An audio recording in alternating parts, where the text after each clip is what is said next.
guys! This is me again, Ramisel. Welcome to my channel. Nandito ako ngayon sa part ng China. So, ipapakita ko ngayon ang Taipo. Let's go guys!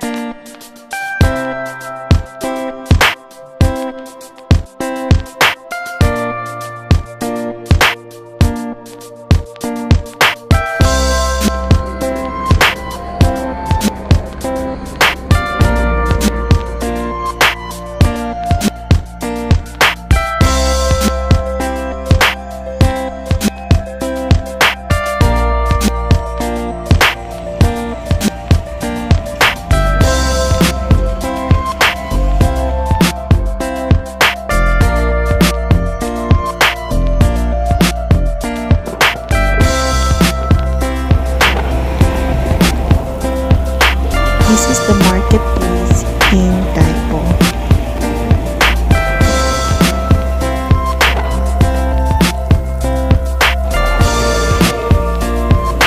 A bustling traditional wet market offering a large sections of seafoods and produce plus a food court.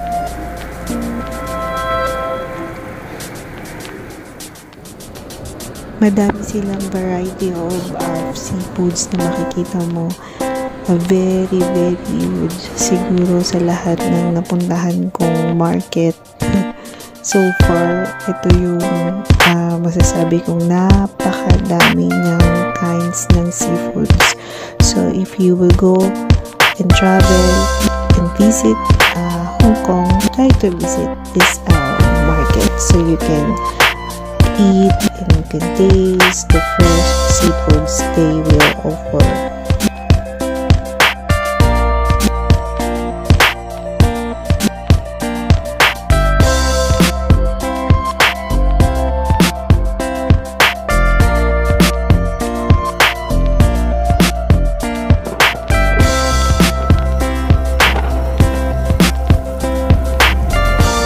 Punta naman tayo dito sa labas ng market. Yan yung heart of the city, ang double-decker bus. This is the Timing Lane Square, a busy lane. Meron siyang garden sa gitna, meron ding mga playground, and as a meeting place also para sa mga tao and also sa mga Pilipina and mga OFW. Dito sila tumatambay during their day off. Many kinds of shop and even more convenient than getting into the wet market into complex building kasi mas mababa yung presyo ng mga bilihin dito, very reasonable. Maraming store ng pagkain, maraming bibili ng gamit and mga damit, kung ano-ano na.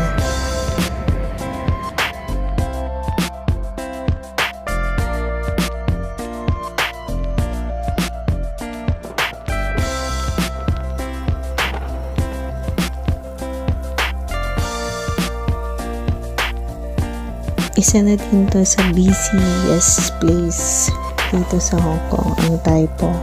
Kasi nga marami siyang shops, maraming mabibili, a variety of shops na kailangan ng mga tao. Very simple yung buhay dito. Parang sa Pilipinas din.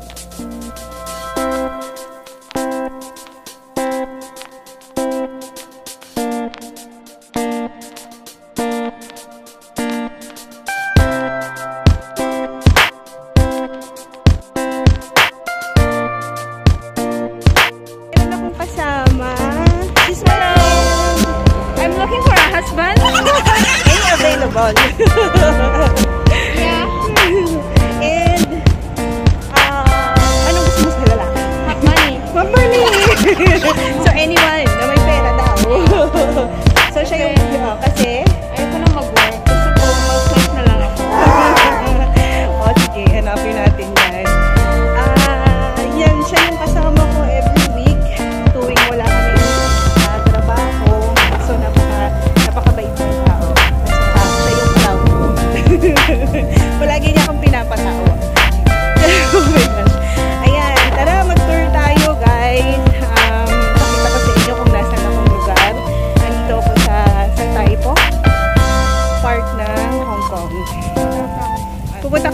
waterfront, and sana magkaroon pa ng maraming chance para makapunta ako sa iba't ibang lugar.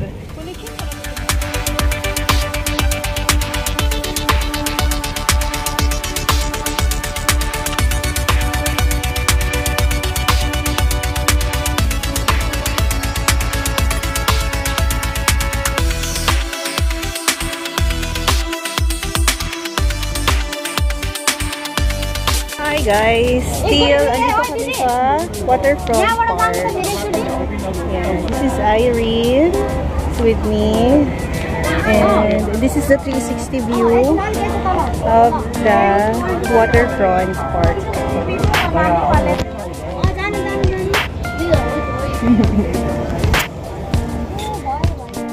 The Taipo Waterfront Park is a 22-hectare city park situated on northern shore of Atolo Harbor. It opened to the public in 1997 and offered residents of Taipo with well-maintained and managed leisure and recreation space with good facilities and rewarding views of the harbor. From Taipo Market MTR station is 20 to 25 minutes by walking, and there's a quite few buses also going here.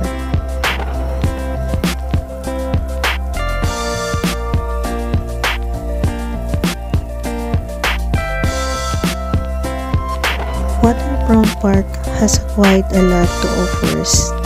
A grassy area, children's playground area, fitness equipment, Fables walking trails,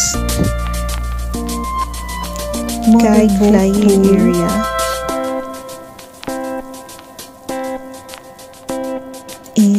and sculpture installations.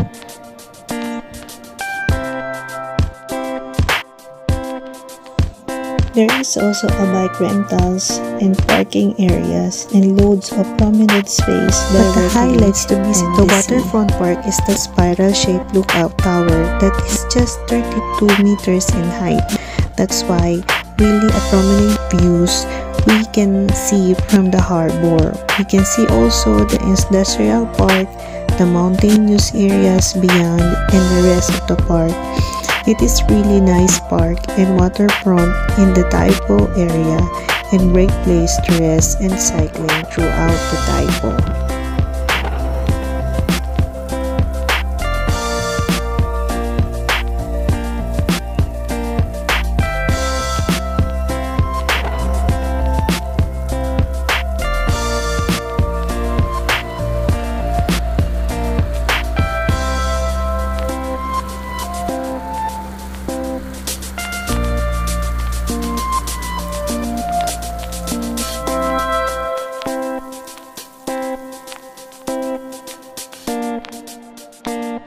Thank you so much guys for watching my video. See you again on my next vlog. Hope you enjoy. Sana nag-enjoy po kayo. Maraming salamat. Please subscribe to my channel, Rem Isel.